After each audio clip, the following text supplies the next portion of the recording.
Hoy el mensaje, que sería el tercer mensaje, se llama renunciando.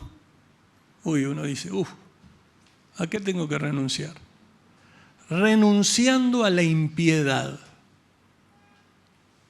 Así que, por favor, si me acompañan, vamos a la epístola a Tito.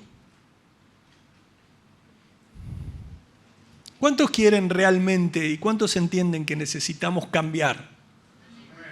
Que el Señor nos llama a madurar, que el Señor nos llama a vivir una vida en su presencia, que el tiempo va pasando, ese tiempo que es un regalo de Dios que Él nos da, pero va pasando y que debemos dejarnos ser transformados por Él y necesitamos un compromiso mayor con Él y nos urge cambiar. Tenemos que cambiar. ¿Cuántos están decididos a cambiar? ¿Alguno de los que está aquí estuvo el domingo pasado? Yo había más, pero bueno, si son dos. Bueno. ¿Se acordaron, aunque sea, de ordenar algo un poco en la casa? ¿O no? ¿Les agarró así cuando llegaron de decir, no, mirá cómo está todo esto? ¿Sí o no? O la verdad es que ni se acordaron, siguieron allí. Tengo que ir al cuarto. Bueno, escalá, ahí está la ropa. Vas escalando, bajás y llegás al cuarto. ¿Fue algo así o no? ¿Es algo así? No, yo tengo el deseo que si esto es más o menos así, esto es muy exagerado, ¿no? Pero si tu casa está muy desordenada, no quiero ni me atrevo a decir la palabra sucia, sí, pero yo sé que el Señor te va a dar ese ánimo y ese entendimiento para que tanto los varones como las mujeres se pongan allí a poner orden y limpieza. ¿Sí o no? Qué bueno, gracias Señor. Gracias Señor. Bueno, para comenzar, acompáñenme por favor, allí está en la epístola a Tito. Ustedes saben que la epístola a Tito es conocida como una de las epístolas pastorales, semejante a las dos cartas a Timoteo. ¿Lo saben, verdad? ¿O no? ¿Sí? Sí, muy bien. Y al igual que las otras pastorales, Tito tiene, la epístola a Tito tiene algunos, como podemos llamarle, grandes temas. La organización de la iglesia, la doctrina sana, la sana doctrina y una vida santa. Entonces, ¿qué es lo que intenta el apóstol Pablo? Bueno, está tratando de asesorar, de darle a Tito en todo lo concerniente a la responsabilidad de organizar las iglesias alrededor de la isla de Creta. Le escribe animando a Tito porque era un desafío lo que le estaba encomendando, no era una tarea sencilla. E instruye y exhorta a Tito y a todos los creyentes a una vida cristiana piadosa. Piadosa. Entonces, brevemente les digo, a ver, cuando uno piensa en Pablo y uno dice, ¿quiénes fueron los compañeros del apóstol Pablo? Uno piensa en Tito como en Timoteo, ¿o no? Estuvieron muy ligados, eran compañeros, se ayudaban, fueron ayudantes del apóstol Pablo. Ahora, qué hermoso es que el apóstol Pablo, no podemos entrar en detalles, pero no solo amó, sino confió en ambos, aunque ambos tenían en su carácter era muy distinto. ¿No? Era como Timoteo un poco más así retraído y Tito no.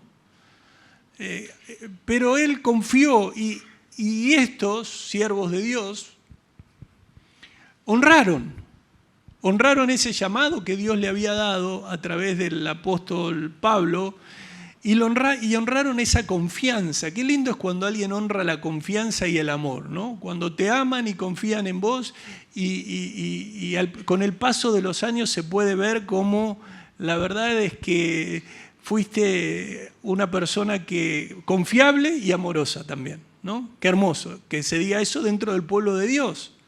porque no se espera mucho en el mundo. Pero qué lindo que dentro del pueblo de Dios sí podamos ver esa lealtad. Entonces, tanto Timoteo como Tito fueron enviados cada uno y a causas difíciles. Timoteo Éfeso, Tito Corinto y Creta. Y ambos recibieron estas cartas que fueron obviamente inspiradas por Dios. Ambos sobrevivieron a este llamado y sobrevivieron en esta tarea. Y sabemos que si bien Tito era judío por parte de la madre, Tito era enteramente griego, gentil. Timoteo fue circuncidado, Tito no. Timoteo ocupa un lugar importante en Hechos, mientras que a Tito no se lo nombra. Allí Lucas no menciona a Tito en Hechos. Pero para comenzar, acompáñenme allí a la epístola a Tito, capítulo 2, versículo 11. ¿Están allí?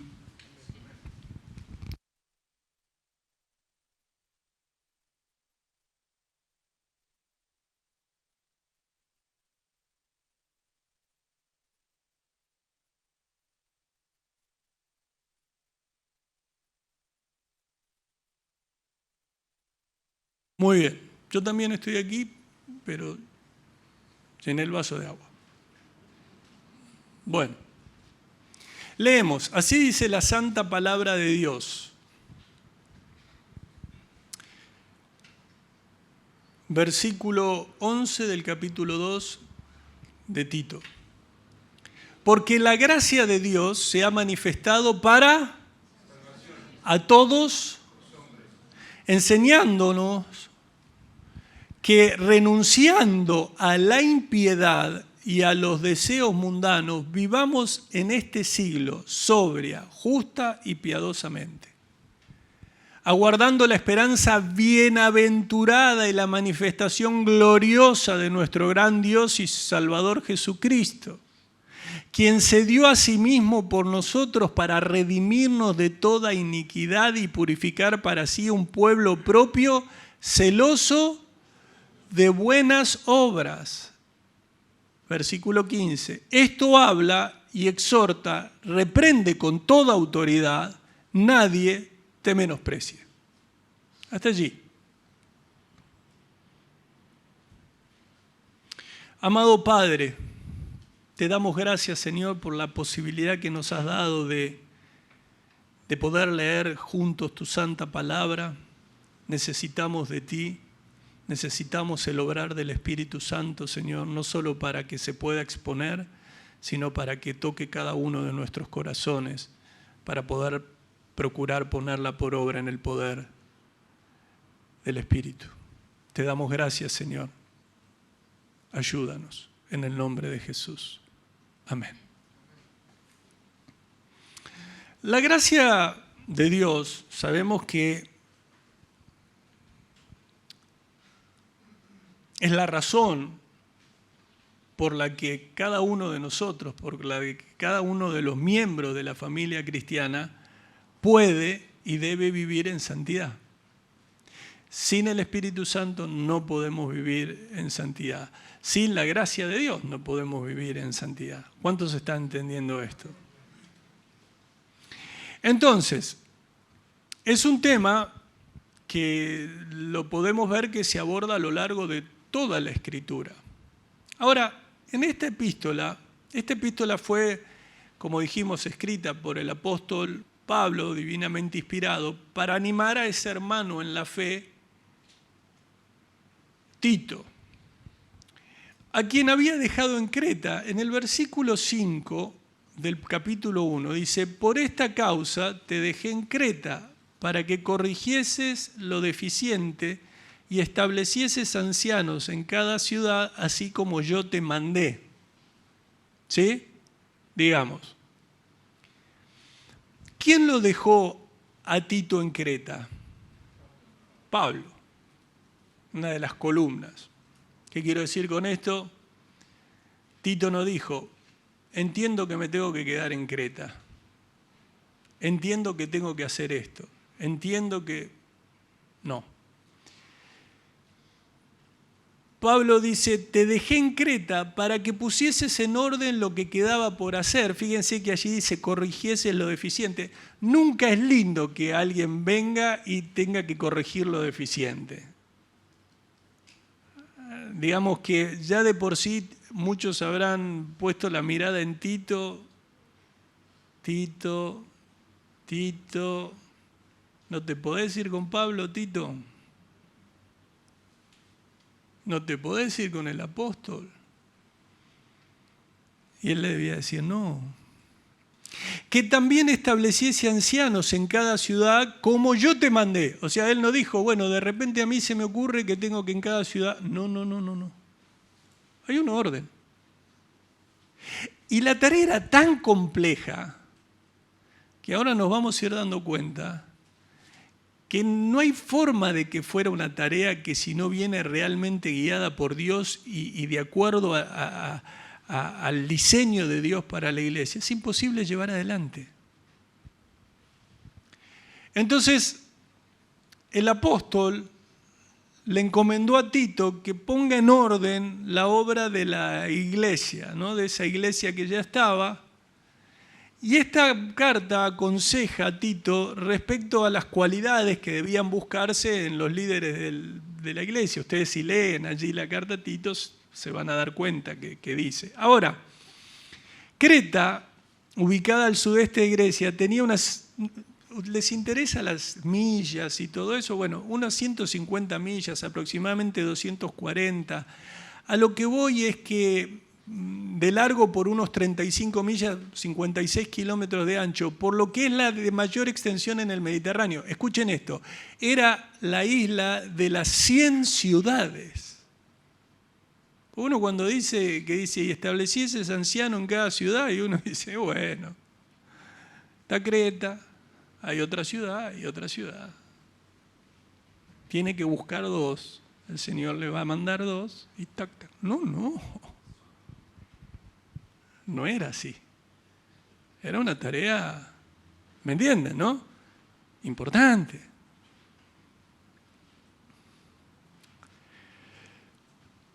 Entonces esta isla de 100 ciudades, además estaba llena de montañas. Claro, tampoco había avioneta, ¿no? De un lado al otro. Tampoco estaban los recursos de hoy por hoy, con valles fértiles. Es más, allí hay un monte en lo alto de la isla que era tenida como el lugar legendario del nacimiento del dios griego Zeus. Ellos por lo menos se jactaban de eso. Como todo eso es, ustedes saben, ¿no? Imaginación y demás. Entonces, ahora, también le advierte, le dice, mirá que yo te dejo en Creta, pero... Dice, también, Tito, tené cuidado por la reputación de los que viven allí. Uno dice, bueno, fue allí y eran unos angelitos. No. Versículo 12 del capítulo 1 dice, uno de ellos, su propio profeta, dijo, los cretenses siempre mentirosos, malas bestias, glotones ociosos. Parece ser que los cretenses tenían algún tipo de parentesco con los filisteos, conocidos por su mala reputación. Y aquí lo que le está diciendo es, hasta un profeta de la misma Creta lo ha dicho, los de Creta son unos mentirosos, unos animales y unos perezosos que no dejan de comer. Mirá qué lindo lugar. Tengo un ministerio. ¿Sí, Tito? Sí, apóstol Pablo, ya me di cuenta. Y por eso te dejo en Creta. Mira todo lo que tenés que hacer. Ah, pero no me están esperando con los brazos abiertos. No. Pero no es que se ponen contentos cuando llego, no. Pero es una tarea difícil, sí. Por eso te pongo a vos, porque tengo confianza en vos. Sé que sos un hombre de Dios. Te amo en Cristo. Y con la autoridad que me ha sido delegada, te dejo allí. Para que con esa autoridad delegada también a vos, establezcas ancianos. Bueno, muy bien. Esta linda carta de presentación, a ver, nadie se pone en su carta de presentación. Si vos te pones, por ejemplo, tu nombre y abajo te pones mentiroso, mala bestia, glotón. Digamos, nadie quiere tener esa carta de presentación, pero al parecer este testimonio provenía de uno de los propios poetas o profetas de un cretense, aparentemente se llamaba Epiménides. Y hacía esta representación porque los cretenses eran engañadores, eran mentirosos, de allí también que podían tener la pretensión de tener en esa isla la tumba de Zeus.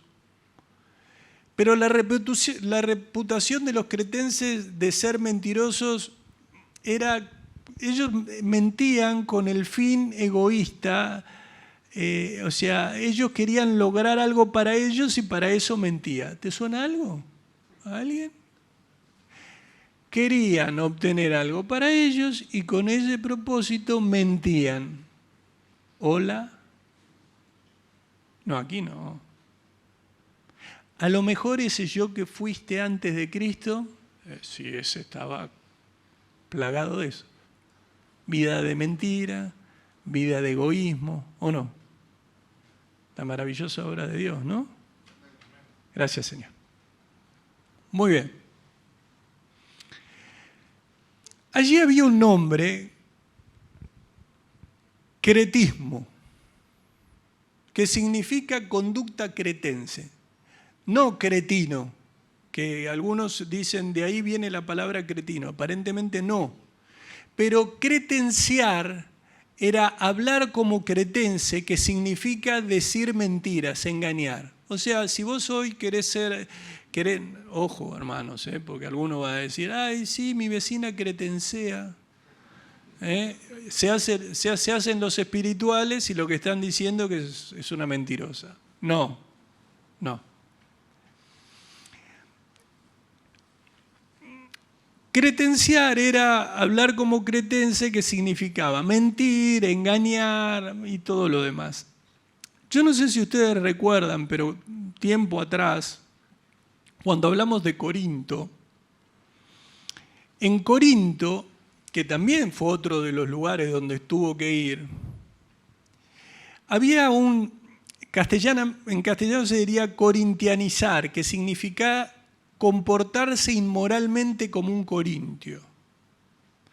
Había un término que es muy complejo, está lleno de zetas, h's y demás, no se lo voy a leer, pero ese corintiastentai significa comportarse como un corintio que llegó a representar la inmoralidad y el libertinaje más extremo. Corinto era sinónimo de depravación moral. Digo, para que tengan en cuenta dónde, ahí está la iglesia de Corinto. Así era el trasfondo en Corinto. Digo, porque uno ahora dice, ay, nos horrorizamos de todo lo que vemos. Y es verdad. De la perversión que hay. Y es verdad, pero en estos tiempos no era tampoco. Aquí veo, estamos rodeados de idolatría. Y ni piensen lo que eran esos tiempos. Y los rituales que hacían. Bueno, en medio de todo esto, que parece ser que eran los de afuera, también en la carta de Pablo se ve que los cristianos que estaban allí no eran cristianos fáciles. Ustedes piensen que Dios iba convirtiendo de esos lugares, iban pasando de muerte a vida y había todo un proceso. ¿O no? Algunos dicen, pero si somos todos cristianos, ¿por qué las cosas, pasa esto, pasa el otro, pasa acá, pasa allá, veo de esto, veo acá, veo traición, veo que las personas no quieren perdonar? Porque vos podés pasar a ser cristiano, pero después hay un proceso en el cual vos tenés que renunciar a la impiedad. Tenés que empezar a decir, esto no lo quiero más, decisiones. Yo quiero perdonar, no quiero vivir una vida con resentimiento. Yo no quiero vivir una vida en pecado, ¿se entiende, no? Entonces uno piensa que es todo instantáneo y no es instantáneo. Y en ese madurar, algunos están como, después de años, en jardín de infantes. También lo dice la Biblia. Habiendo pasado tanto tiempo, vuelvo a tener que explicarles el ABC. ¿Sí o no? ¿Lo recuerdan? Muy bien. De allí que no fuera tan fácil que en Tito 1:10 piensen que allí los versículos que siguen están mostrando el carácter de los falsos maestros. Dice, porque hay aún muchos contumaces, habladores de vanidades y engañadores, mayormente los de la circuncisión, a los cuales es preciso tapar la boca, que trastornan casas enteras enseñando por ganancia deshonesta lo que no conviene.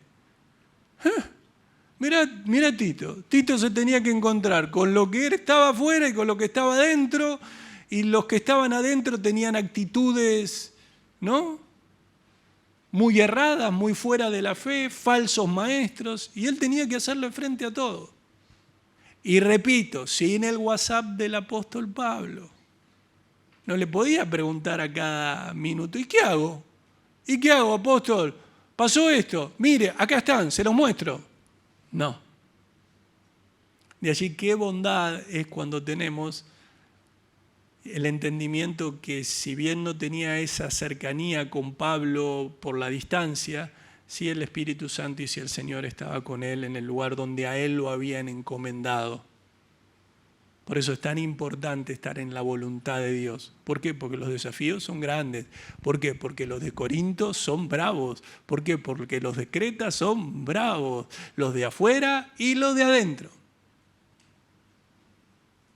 ¿Sí? Muy bien. Entonces, si ustedes leen a los cuales es preciso, Tito 1:11, a los cuales es preciso tapar la boca, que trastornan casas enteras enseñando por ganancia deshonesta lo que no conviene, imaginen el daño al testimonio cristiano que hacen los que viven de esta manera. Son cristianos, sí, pero viven de esta manera, viven una mentira. Llevan a otros a vivir una mentira. Por eso, después de ese primer capítulo, si ustedes van al segundo capítulo, al versículo 1, le dice, en vista de todo lo que hacían los que hacían mal, dice, pero tú habla lo que está de acuerdo con la sana doctrina. Este es un pasaje que en los últimos años se ha utilizado permanentemente. Muchas veces hemos estudiado este pasaje. Pero más allá del estudio de este pasaje, qué hermoso es ver cuando se deja ver la sana doctrina en la vida de la persona. Porque uno puede vivir hablando de la sana doctrina y el sermón del monte ni se deja ver. El carácter de Cristo ni se deja ver. ¿Se entiende a lo que voy? No, sí, la sana doctrina, sí, la doctrina, sí, la sana enseñanza, sí, pero hay que vivirla. Entonces, lo que se enseña en una iglesia tiene que responder a la sana doctrina, claramente. En 1 Timoteo, capítulo 4, versículo 13, dice, entre tanto que voy, ocúpate la lectura, la exhortación y la enseñanza, le dice a Timoteo, ¿no? Tenían que enseñar lo correcto, pero enseñar lo correcto es decirle a los creyentes lo que deben hacer para estar de acuerdo con la enseñanza que produce la vida recta. ¿Qué quiero decir? Lo que vimos la vez pasada, que era, ¿con qué limpiará el joven su camino? Con guardar tu palabra. ¿Cómo vivimos una vida recta? Por eso es importante que recuerden el primer mensaje, este segundo mensaje de la semana pasada y este. ¿Se entiende? Porque uno va diciendo, pero ¿cómo? Sí, así es. Entonces, la vida de los falsos maestros era una afrenta a Dios. Y Tito tenía que llevarlos a vivir una vida diferente. De hecho, si se fijan cómo termina el capítulo 1, el versículo 16, dicen: profesan conocer a Dios, pero con los hechos lo niegan, siendo abominables y rebeldes, reprobados en cuanto a toda buena obra.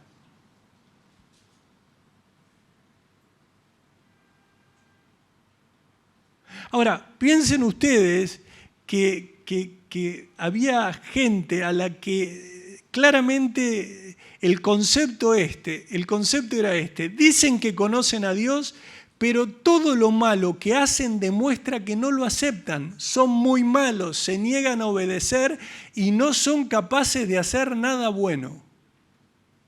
¿Te gustaría que te dijeran algo así? Parece que a nadie nos gusta. Pero la realidad es que había gente que necesitaba esa corrección por parte de Tito. Entonces,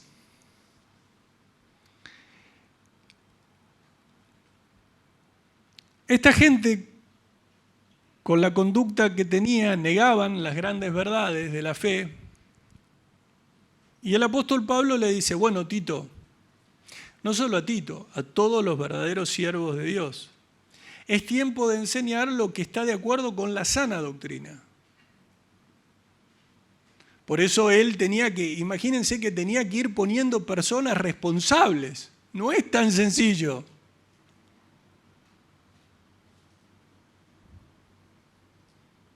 Por eso les recuerdo cómo fue el comienzo, cuando les decía tanto a Timoteo como a Tito, Pablo confiaba, sabía qué calidad de creyentes era. Claramente que oraba a Dios, claramente que Dios era el que le decía a dónde mandarlos y la autoridad y demás, pero además veía cómo vivían.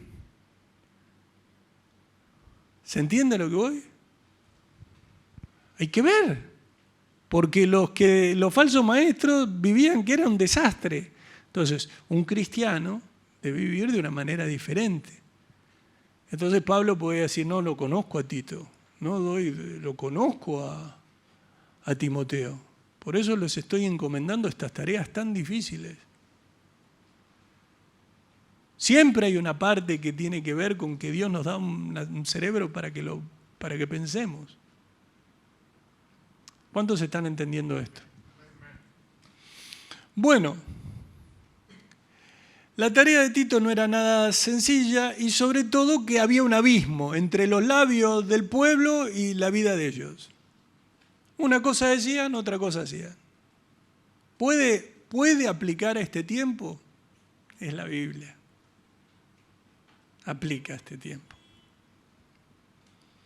Entonces, la clave de esta epístola tiene que ver con vivir en la práctica la correcta, lo correcto de cómo nos llama Dios a vivir. Tenemos que poner en la práctica la doctrina verdadera de la Biblia.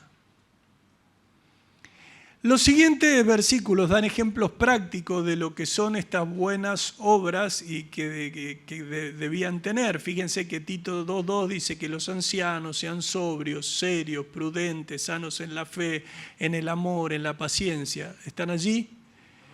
Tito 2:3, las ancianas asimismo sean reverentes en su porte, no calumniadoras, no esclavas del vino, maestras del bien. 2:4, que enseñen a las mujeres jóvenes a amar a sus maridos y a sus hijos. Fíjense cuando vos, para las hermanas, ¿no?, que dicen: vos tenés que enseñarle a las hermanas a amar a sus esposos, a sus hijos. No a decir: tenés razón, mirá esto. Por más que no es que no tenga, acá no se trata de tener o no razón, se trata de buscar en la voluntad de Dios que el Señor obre en los corazones. ¿Cuántos se entienden? No es negar la realidad, sino es vivir de acuerdo al Evangelio para que esa realidad sea modificada por Dios, que es el único que puede modificarla. Y miren lo que les dice el versículo 5. A ser prudentes, castas, cuidadosas de su casa, buenas, sujetas a sus maridos, para que la palabra de Dios no sea blasfemada. Exhorta asimismo a los jóvenes a que sean prudentes, presentándote tú en todo como ejemplo de buenas obras. Le dice, mirá, vos te tenés que presentar en todo como ejemplo de buenas obras. En la enseñanza mostrando integridad, seriedad, palabra sana e irreprochable, de modo que el adversario se avergüence y no tenga nada malo que decir de vosotros. Versículo 9, exhorta a los siervos a que se sujeten a sus amos, que agraden en todo, que no sean respondones. A ver, ¿a qué le suena ser respondón? Oh, ¿tenemos que ir al griego?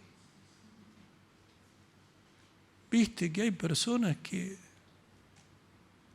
le dicen A, y le dicen B, C, y le dicen C y responden y responden. Y aquí que se puede trazar un paralelo en los trabajos, ¿no? Cuando se hace allí lo de los siervos. Y le conté, y me gusta, a mí, pero es para esto. Y vos decís. Bueno, que no seamos. Yo sé que todo cristiano está llamado a perdonar y a soportar, pero tampoco seamos insoportables para que nos soporten. ¿Se entiende a lo que voy? A veces la Biblia habla de las virtudes de callar, ¿o no? Bueno, entonces le dice, exhorta a los siervos. Miren, aquí en el versículo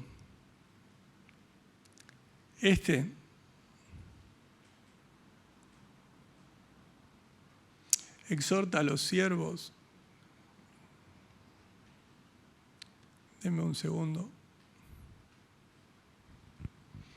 Dice, a los miembros de la iglesia que aún son esclavos, diles que obedezcan siempre a su amo y que sean amables y no discutan nada.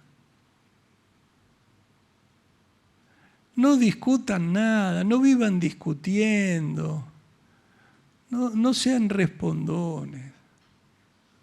Ahora esto es para todos, ¿no? No solamente... para todos, gracias Señor, ¿o no? Pastor, no quiero ni decir amén porque no tengo que responder. No, es otra cosa, es otra cosa. Bueno. No defraudando, sino mostrándose fieles en todo, para que en todo adornen la doctrina de Dios nuestro Salvador. ¿Saben qué hermoso es que te digan de adornar la doctrina? No deben robar, sino ser totalmente honestos, para que todos vean lo hermosa que es la enseñanza acerca de Dios nuestro Salvador. Para que todos vean lo buena que es la enseñanza de Dios nuestro Salvador. Que digan, qué bárbaro, mira qué lindo.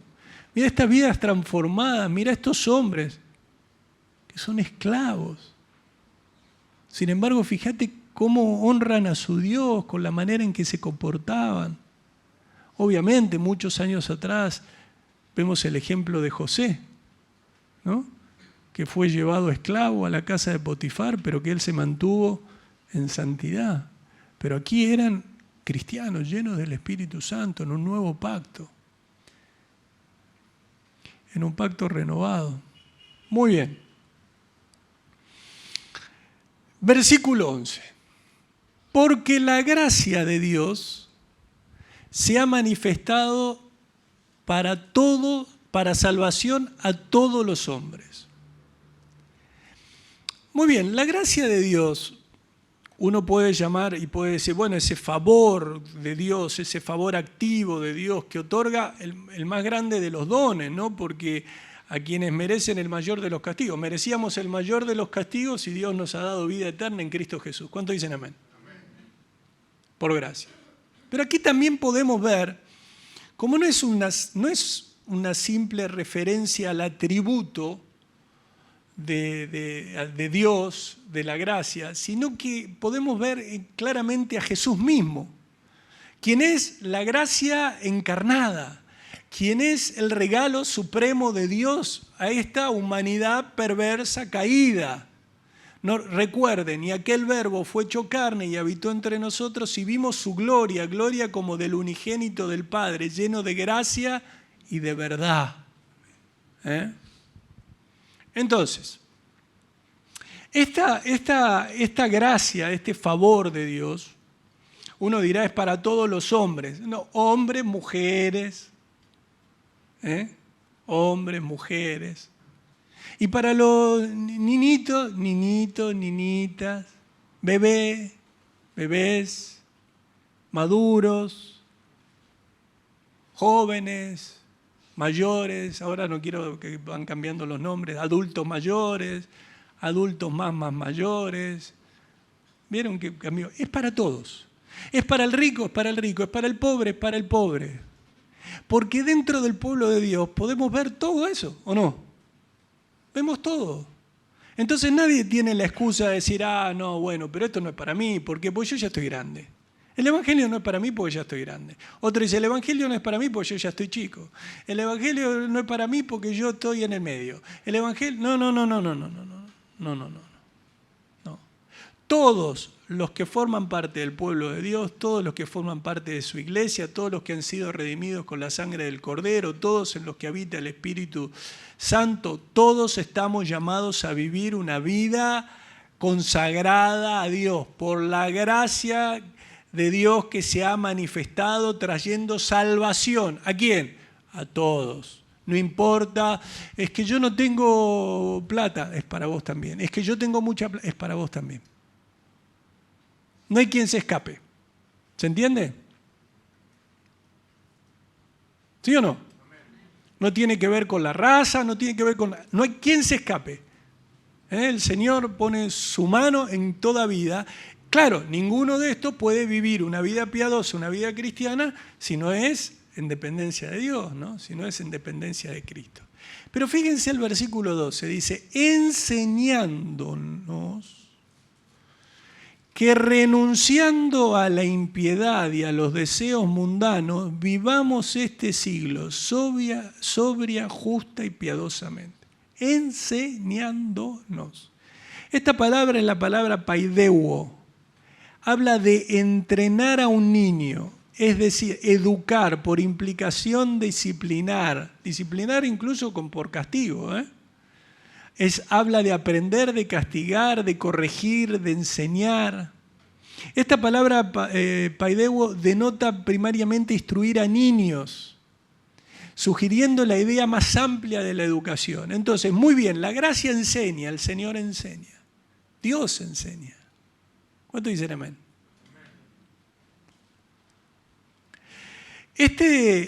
Esta gracia enseñando, este verbo de allí, de la misma raíz de este sustantivo, viene pedagogo.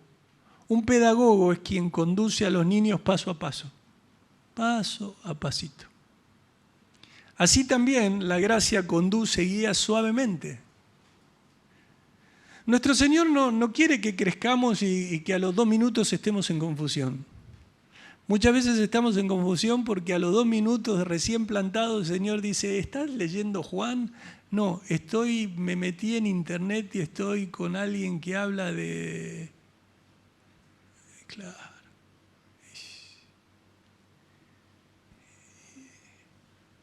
Y así no sirve. Porque el Señor... A ver, ¿vos llevarías a tu hijo recién nacido y lo sentarías en 3er año del colegio? Y te digo, no lo harías, primero por vergüenza y segundo porque como lloraría te dirían, no se puede con él. ¿Me entienden? Entonces el Señor lo que quiere es que nosotros crezcamos sanos, guardando la palabra de Dios, no adulterada. Y por ejemplo, uno dice, pero el esclavo, claro, el esclavo se dio cuenta que en Cristo era libre. Claro, Se dio cuenta que era libre de todo pecado. Entonces, ¿cómo puede ser, de acuerdo a lo último que leímos? ¿Vieron? Decía Respondones, ¿cómo puede obrar el Espíritu? ¿Cómo sería? ¿No? El Señor va trayendo el entendimiento, le va dando sabiduría a los esclavos, le va diciendo no debes rebelarte contra tu amo. Y gradualmente, de la misma forma, los amos empiezan a mostrarle que es un abuso de la libertad, que es un mal, que esto no debe ser así. Y cuando te querés dar cuenta, ¿sí?, el Señor ha obrado para darle un entendimiento correcto y en amor empezaron a solucionarse temas muy arraigados en ese tiempo, por la misericordia de Dios. ¿Se entiende? Pero Dios haciendo la obra en cada uno, Dios dando un entendimiento renovado. Cuando Pablo realiza su defensa ante el pueblo, utiliza la palabra paideo. Dice, yo de cierto soy judío, nacido en Tarso de Cilicia, pero criado en la ciudad, instruido, paideo, a los pies de Gamaliel. Esta es la misma palabra que aquí encontramos en enseñándonos. Pues la gracia de Dios ya ha sido revelada, la cual trae salvación a todas las personas, enseñándonos. Y allí nos damos cuenta de los usos de esta palabra, ¿no? Enseñando aquí habla de una instrucción que trae salvación, que emplea medios para darnos el poder para vivir una vida en disciplina, para entender la enseñanza de Dios. Y encontramos esta palabra, voy a ir rápido, por ejemplo en 2 de Timoteo 2:24, porque el siervo del Señor no debe ser contencioso, sino amable para con todos, apto para enseñar, sufrido, que con mansedumbre corrija, es esta palabra, a los que se oponen, por si quizá Dios les conceda que se arrepientan para conocer la verdad. Entonces habla de enseñanza, habla de corregir, habla de aprender, habla de castigo. Miren, cuando en 1 Corintios 11:27 habla de tomar la cena del Señor indignamente, yo voy a leerle desde el versículo 29, dice, porque el que come y bebe indignamente sin discernir el cuerpo del Señor, juicio come y bebe para sí, por lo cual hay muchos enfermos y debilitados entre vosotros y muchos duermen.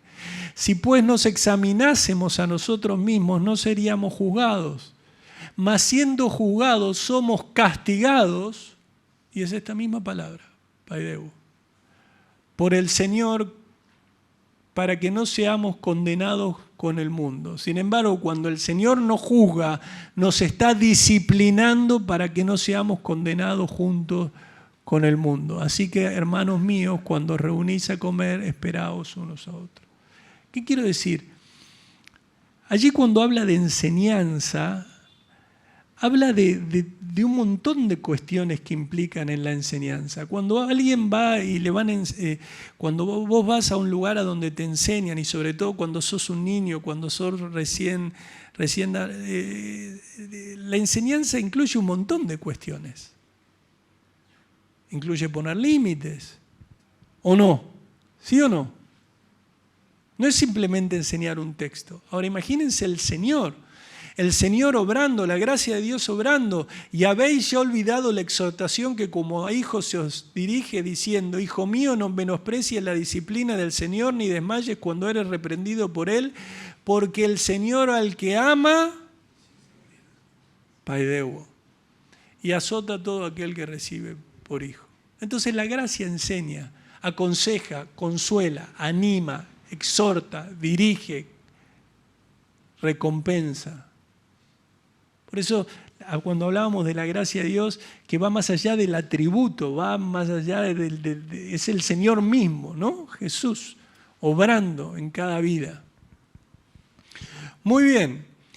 Ahora, ¿A qué se nos enseña? A que debemos renunciar a la impiedad.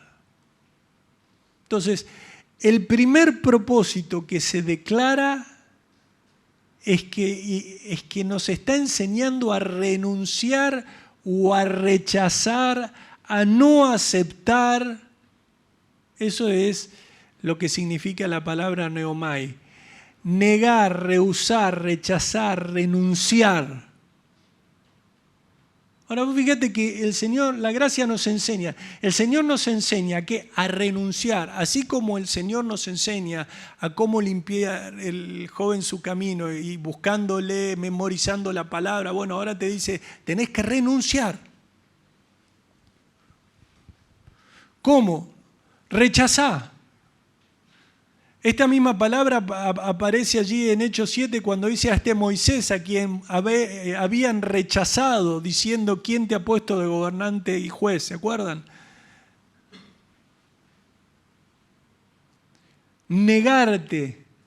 Hechos 3:13, el Dios de Abraham, de Isaac y de Jacob, el Dios de nuestros padres, ha glorificado a su Hijo Jesús, a quien vosotros entregasteis y negasteis. Esa misma palabra. Entonces, tenemos que renunciar, tenemos que rechazar, tenemos que negarnos. Renunciar es abandonar voluntariamente una cosa que se posee o algo a lo que se cree se tiene derecho. Renunciar implica abandonar, no admitir. Y a veces es un sacrificio, porque vas a estar luchando con eso. Porque Dios te va a llamar a que lo hagas y a vos todavía te sigue gustando, a vos todavía seguís disfrutando, seguís pensando que es bueno. Sin embargo, el Señor te dice, hay que renunciar. ¿Ustedes creen que hay muchos cristianos que quieran hacer esto? Sin embargo, llenos del Espíritu Santo lo hacen. Lo hacemos. Ahora, imagínense lo que les estaba enseñando a través de Tito a los que estaban allí, que tenían una vida desordenada, una vida que eran mentirosos, y se convertían y decía, ahora tenés que renunciar. Y a nosotros nos sigue diciendo lo mismo la palabra de Dios. Renunciemos. Dejar de hacer algo por mandato divino.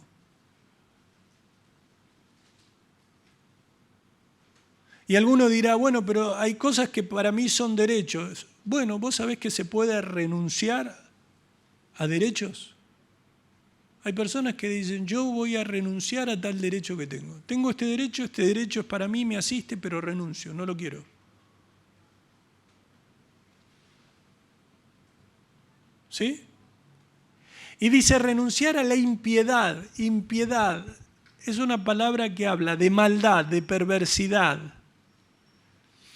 Obviamente impiedad habla de falta de piedad, falta de temor, falta de reverencia a Dios, de negarlo. Habla de crueldad, de soberbia, habla de mentira. La vívida descripción de impiedad la encontramos en la culpabilidad del hombre, en Romanos 1:18, porque la ira de Dios se revela desde el cielo contra toda impiedad e injusticia de los hombres que detienen con injusticia la verdad. Dios muestra su ira desde el cielo contra la falta de respeto de la gente que la gente le tiene y la injusticia en que viven. Conocen la verdad, pero la ocultan con las malas cosas que hacen. El Señor nos está llamando a renunciar. ¿Queríamos cambios?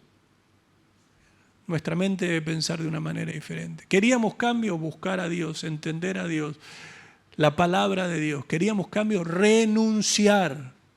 Todo lo que Dios va enseñándote que es pecado hay que renunciar. Hay que desecharlo de la vida de cada uno de los creyentes.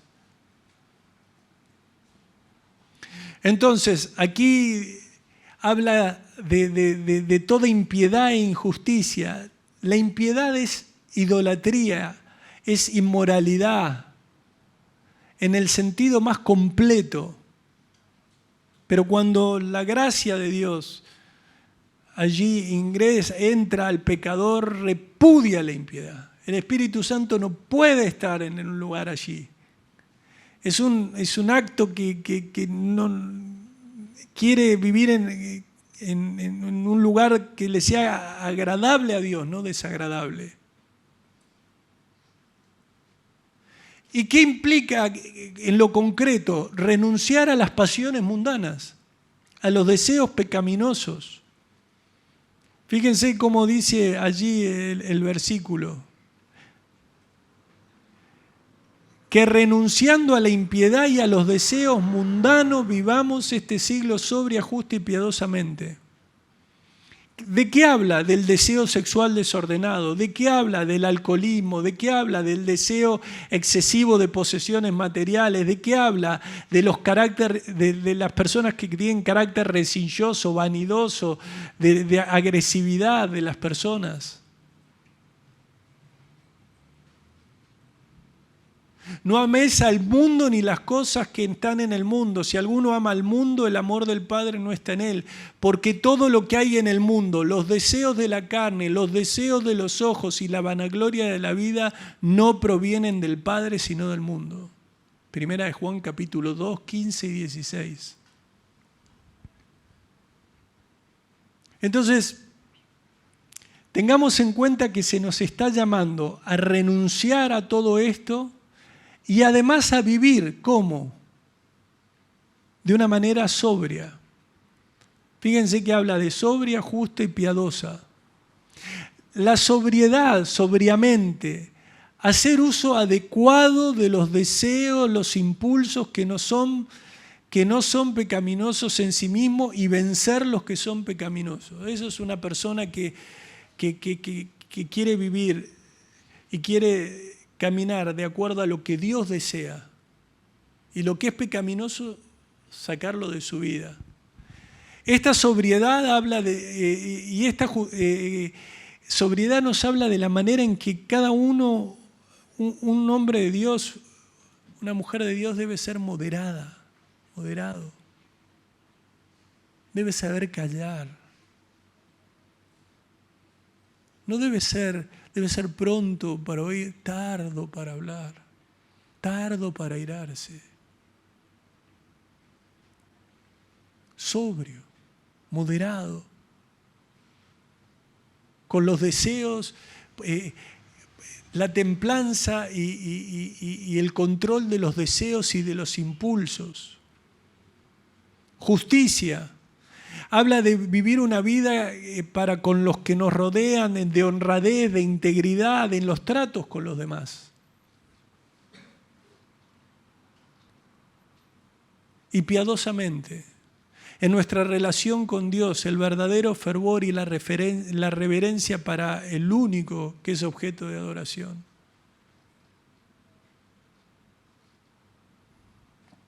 Entonces, y ya terminando, versículo 12, se lo voy a leer en la versión del lenguaje actual.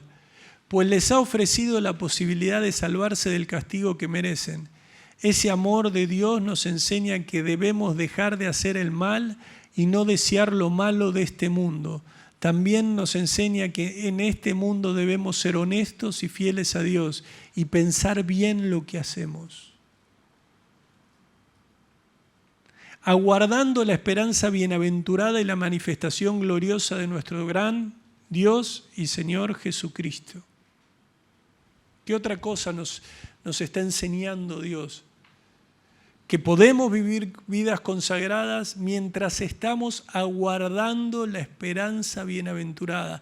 Esta expresión es aguardar o mirar pacientemente adelante. Cuando alguien está aguardando a Cristo, cuando alguien está mirando permanentemente hacia adelante, modifica su forma de vivir. Porque es la esperanza bienaventurada que los creyentes están aguardando. Esta esperanza se llama bienaventurada. ¿Por qué? Porque imparte felicidad, porque imparte placer, porque imparte gloria. Mientras tanto esperamos la llegada de nuestro gran Dios y Salvador Jesucristo, quien vendrá lleno de gloria. Esperamos ese día feliz. Yo no sé cómo lo están esperando, pero el Señor nos llama a esperar ese día con felicidad. Y después de decirnos qué es lo que tenemos que renunciar y de qué manera tenemos que vivir, dice, no nos deja de recordar, versículo 14, quien se dio a sí mismo por nosotros para redimirnos de toda iniquidad y purificar para sí un pueblo propio que celoso de buenas obras. Mientras esperamos su regreso, nunca olvidamos el propósito de su primera venida y de su sacrificio. No somos olvidadizos. Recordamos lo que hizo, recordamos sus palabras, esperamos su regreso. Él se dio a sí mismo no solo para salvarnos de la culpa y la pena del pecado, sino también para redimirnos de toda iniquidad. No fue una salvación a medias. El Señor nos da la potestad y el Señor nos ha ayudado a vencer el dominio del pecado en nuestras vidas. Pero nosotros tenemos que hacer y tomar lo que el Señor nos dice y tomar decisiones en nuestro corazón. Debemos renunciar. Él se entregó a la muerte por nosotros para librarnos de toda maldad y limpiarnos de todo pecado. También lo hizo para que seamos su propio pueblo, ocupados siempre en hacer buenas obras. Mirá si cada creyente estuviera siempre ocupado de hacer buenas obras.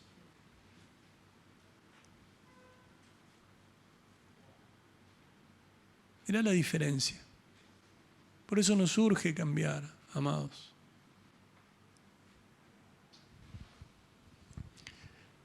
Y ya finalizando, miren el versículo 15. Esto habla y exhorta, reprende con toda autoridad, nadie te menosprecie. ¿Qué era lo que estaba encargado de hacer Tito? Bueno, todo esto. Todo lo que hemos visto en estos versículos anteriores y de modo particular los propósitos, ¿no?, de la pasión del Salvador, de los propósitos de Cristo, de por qué, de lo que había hecho Cristo y de cómo tenían que esperar. Y debía exhortar, alentar a los santos a una vida de piedad práctica. Y también tenía que reprender y también tenía que tomar acciones contra aquellos que dijesen las enseñanzas. Ya sea con palabras o con su vida. Porque hay alguno que dice, bueno, con palabras no dije nada, pero con tu vida.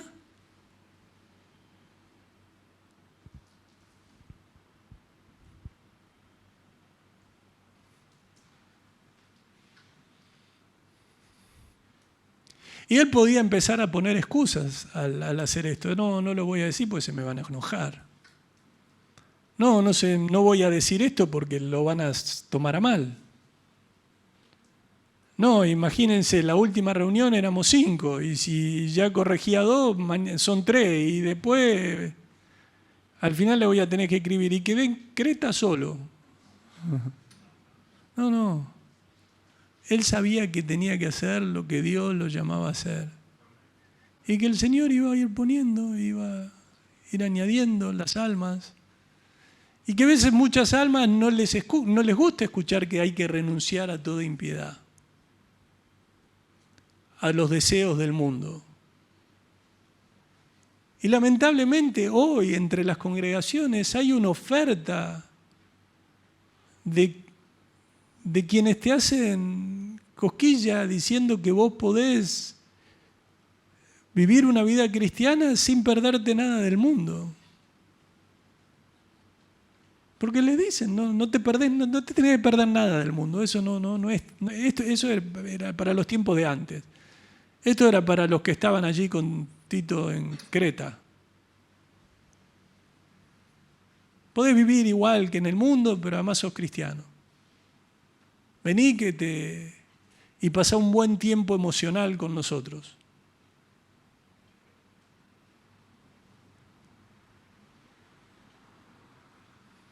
Y le dice,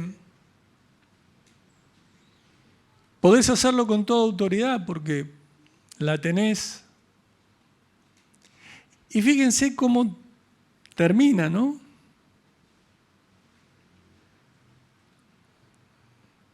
Nadie te menosprecie.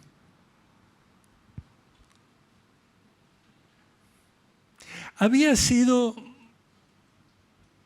puesto por Pablo, el apóstol Pablo, con una tarea específica. Tenía las instrucciones, ahí una carta, tenía las instrucciones Pero siempre, así como menospreciaron a nuestro Señor, como maltrataron a nuestro Señor, así como lo hicieron con Pablo, el apóstol, también lo hicieron con otros siervos de Dios. Y a Tito le dicen, que nadie te menosprecie, que nadie te tenga en poco, que nadie diga, pero ¿por qué me venís a hablar si vos sos gentil? Si la salvación había llegado a los gentiles.